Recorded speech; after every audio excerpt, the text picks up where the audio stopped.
جو شخص حاسد ہوتا ہے اصل میں وہ اللہ تعالیٰ کی تقسیم کے اوپر راضی نہیں ہوتا۔ حسد کا مطلب یہ ہے کہ اللہ کی تقسیم کے اوپر ناراضگی کا اظہار کرنا، کہ نعمت کا حقدار تو میں تھا، رتبے اور مقام کا حقدار تو میں تھا، اس مرتبے اور قدر و منزلت کے لائق تو میں تھا، اس کو کیوں ملا؟ میرے کو ملنا چاہیے تھا، یا میرے کو نہ بھی ملا لیکن اس کو کیوں ملا؟ بسم اللہ الرحمن الرحیم۔ سابقہ ایک نشست میں جب ہم نے کلام کرتے ہوئے ایک مسئلے کی طرف رہنمائی کی تھی کہ بہت سے لوگ جو اپنے معاشی حالات کے اندر پریشانی کا شکار ہوتے ہیں، اس کا ایک سبب یہ بھی ہوتا ہے کہ وہ لوگ آپس کے اندر دلوں کے اندر کدورتیں، عداوتیں، نفرتیں، بغض اور حسد رکھتے ہیں۔ اس بغض اور حسد کے نتیجے میں بھی نعمتیں چھن جاتی ہیں اور روزی کے اندر برکت ختم ہو جاتی ہے۔ تو اس نشست کے بعد ایک صاحب نے 2-3 مرتبہ ایک سوال دہرایا ہے۔ ضروری معلوم ہوتا ہے کہ اس نشست میں اس سوال کو رکھ کر کے اس کا جواب دیا جائے۔ سائل کا سوال یہ ہے کہ بسا اوقات ایسا ہوتا ہے کہ ہم کسی شخص کو دیکھتے ہیں کہ وہ کسی عہدے پر، کسی رتبے پر، کسی مقام پر فائز ہو چکا ہوتا ہے، یا اس کو کوئی نعمت حاصل ہوتی ہے، تو اس کی وجہ سے ہمارے دل کے اندر ایک جلن کی سی کیفیت پیدا ہوتی ہے۔ اور آیا یہ بھی حسد ہے؟ کسی کو نعمت پاتے ہوئے دیکھنا، یا کسی کو دیکھنا کہ اس نے نعمت کو حاصل کیا ہے یا کسی مرتبہ مقام پر فائز ہوا ہے، تو اس کی اس کامیابی کے اوپر دل کے اندر جو جلن کے اور دل کے اندر اضطراب کے کیفیات پیدا ہوتی ہیں، آیا وہ بھی حسد کے اندر شمار ہے؟ اگر ہے تو پھر اس کا سدباب کس طریقے سے کیا جائے، یعنی کس طریقے سے اپنے کو حسد کے کیفیات سے محفوظ رکھا جائے۔ تو یہاں 2 باتیں عرض کیے جاتا ہوں۔ پہلی بات تو یہ ہے کہ حسد کی جو تعریف علماء اکرام کی نظر میں ہے وہ یہی کی گئی ہے، شریعت مطہرہ کی روشنی میں جو علماء اکرام نے حسد کی تعریف کی ہے وہ یہ ہے کسی کو نعمت کو دیکھ کر کے اس سے نعمت کے زوال کا کیا کرنا، تمنا کرنا، چاہے یہ خواہش کی جائے ساتھ میں کہ میرے کو یہ نعمت حاصل ہو یا نہ کی جائے، ہر 2 صورت کے ہے یہ حسد ہی کہلائے گا۔ اور اسی کے متعلق قرآن و احادیث کے اندر مختلف قسم کی وعیدیں وارد ہوئی ہیں۔ باقی جہاں تک کسی کو دیکھ کے اضطراب کی کیفیت پیدا ہو، تو جب تک یہ حسد تک آپ کو نہ لے جائے، یعنی اس سے نعمت کی تمنا جب تک آپ کے دل کے اندر نہ ہو، اس وقت تک ہم اسے حسد نہیں کہیں گے۔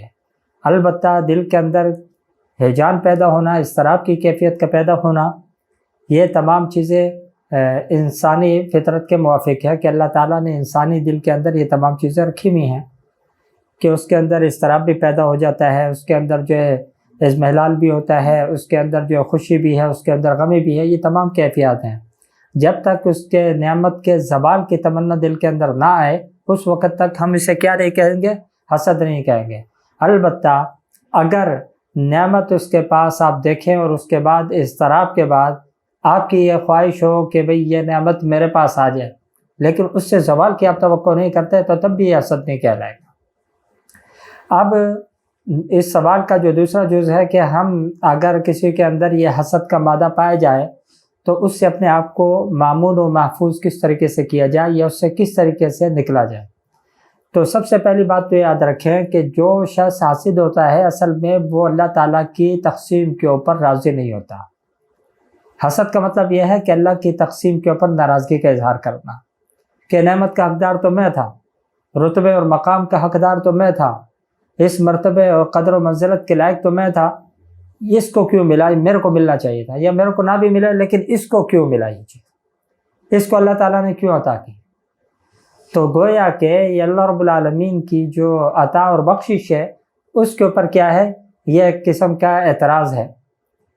تو سب سے پہلی بات تو یہ ہے کہ جو شخص اپنے آپ کو حسد سے محفوظ رکھنا چاہے اسے چاہیے کہ وہ اس نقطے کو ملحوظ خاطر رکھے کہ یہ جو حسد کا مادہ ہے در حقیقت یہ اللہ تعالیٰ کی عطا کردہ نعمتوں کے اوپر عدم رضا ہے۔ تو ہمیں اللہ رب العالمین کی عطا کے اوپر راضی ہونا ہے، وہ اپنے حق میں ہو یا کسی کے حق میں ہو۔ اللہ تعالیٰ نے جس کو جو چیز عطا کی ہے ہم اس کے اوپر راضی ہونا سیکھیں۔ دوسری چیز یہ ہے کہ جس شخص سے حسد کی کیفیت پیدا ہو اس کے حق میں دعا خیر کریں۔ اس کے حق میں جب آپ دعا خیر کریں گے تو وہاں پہ شیطان اور نفس کی دال نہیں گلے گی، گویا کہ شیطان کی شکست ہو جائے گی۔ شیطان آپ کو اس کے حسد میں مبتلا کر کے آپ کے اعمال کو ضائع کرنا چاہتے ہیں، لیکن جب آپ اس کے حق میں دعا خیر کریں گے اور اس کے ضمن کے اندر اپنے لیے بھی دعا مانگ رہے ہیں کہ اللہ آپ نے جو اس سے نعمت اس کو سرفراز کیا ہے، اس کی نعمت میں اس کے لیے برکت عطا فرما اور یہ نعمت میرے کو بھی عطا کر دے، تو اس میں دونوں چیزیں حاصل ہو جائیں گی۔ جب آپ اس کے لیے کیا کریں گے، خیر کی دعا کریں گے، تو شیطان اور نفس نامراد اور مایوس ہو جائے گا، اور آپ کے دل میں بھی جو اس کے لیے رقابت کا یا حسد کا جذبہ پیدا ہو رہا ہے وہ ختم ہو جائے گا۔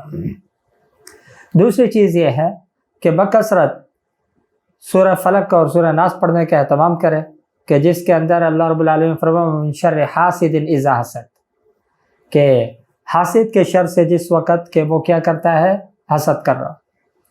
تو ایسی صورت میں اس سے کیا ہوگا، اس کی برکت سے اللہ تعالیٰ حسد کے مرض سے ہمارے کو چھٹکارا عطا فرمائیں گے۔ تو یہ دو چیزیں ہیں، ایک تو یہ ہے کہ اللہ تعالیٰ کی تقسیم کے اوپر راضی رہے اور اس چیز کو سمجھے کہ جو نعمت اس کو حاصل ہوئی ہے اس نے اپنے کمال مہارت سے حاصل نہیں کی ہے، یہ نعمت اللہ تعالیٰ نے اس کو عطا کی ہے، اور ہم اللہ کی عطا کردہ ہر چیز کے اوپر راضی ہیں۔ نمبر دو، اس کے حق میں دعا خیر کرے۔ جب دعا خیر کرے گا اور اس کے ساتھ ساتھ اپنے لیے بھی اس نعمت کو طلب کرے گا تو غائب کی دعا غائب کے حق میں قبول ہوتی ہے، اس کے ضمن میں آپ کی دعا آپ کے حق میں بھی قبول ہو جائے گی۔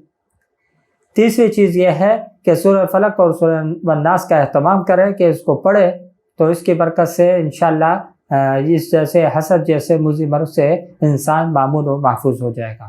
دعا فرمائے اللہ رب العالمین ہمیں سمجھنے کی اور اس پر بعد اس پر عمل کرنے کی توفیق عطا فرمائے۔